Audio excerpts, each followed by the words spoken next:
Welcome to the presentation, Continuous Career Development, Part 2, Publication Metrics.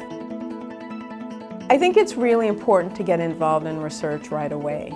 Having a shared passion for a particular topic allows you to find colleagues with whom you can share that passion, from whom you can learn, and to the extent that those colleagues can mentor you or provide you with guidance or alert you to resources or even share their resources, that's all going to help you to build your career.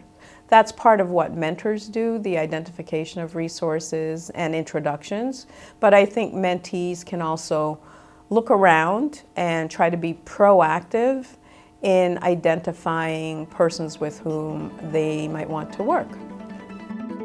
A long-standing tradition in academia has been to judge research articles first by the quality of the journal they are published in and then by the number of citations they receive in others' work.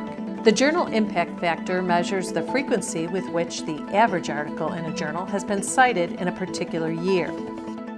One of the problems with using this measure is that it can take a very long time for an article to go through the review process to be published in a high-quality, highly competitive journal. This presents a problem for junior faculty researchers trying to develop their CV. An alternate approach to measuring the productivity and impact of a researcher's scientific publications is the H index, which is a process for quantifying the output of a researcher. For example, an H index of 15 would mean that a researcher has 15 articles that have each been cited at least 15 times. An H index can differ depending on its source. Scopus is a popular database for peer-reviewed scientific publications that provides authors with an H index. Google Scholar is another database that provides an H index to authors, but it indexes a broader set of journals and websites than Scopus does. For those who are in narrow areas, H factors may not actually represent the level of contribution that a particular researcher is making. And mentors can provide guidance as to what are the best journals, and in that way help the individual to build their career. Quality is a very important aspect of research, and my concern often is that those who focus on numbers rather than true scientific contributions can lead the field astray.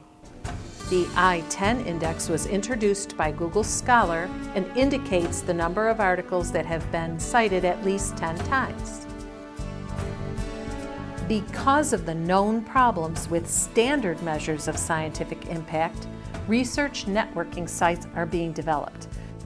Sites such as ResearchGate and academia.edu facilitate the sharing of research in real time so that research findings can be disseminated more quickly and collaborative networks can be developed. This image is from the stats page of the ResearchGate site. The RG score is based on online reads of publications that have been uploaded to the profile, the number of citations and downloads, as well as the individual's role in the ResearchGate online community. Institutions can see how they compare with other institutions in terms of scientific impact on ResearchGate because it allows institutions to set up profiles to which individual researchers can affiliate. Geographical visualizations are provided by academia.edu.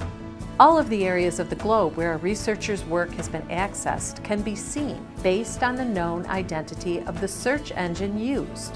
The frequency of views by country is shown as well. Many of the newer metrics of impact are using analytical strategies related to networks.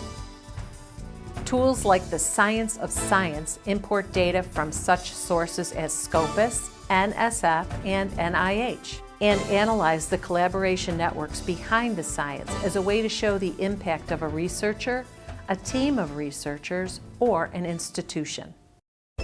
Tools are also available to measure the centrality of a researcher to a network and provide a quantitative index of a researcher's role to that network. For example, someone with a bridging role would be responsible for bringing two research networks together. Centrality indexes are used to determine which researchers are providing the intellectual center of a network. These images show the growth of a collaborative network across 20 years of research collaboration in academia. Collaborative networks can also be developed to show the connections across institutions or across countries. The authors of the Science of Science tool have used it to show how investigators from CTSA hubs have collaborated on research projects funded by NIH.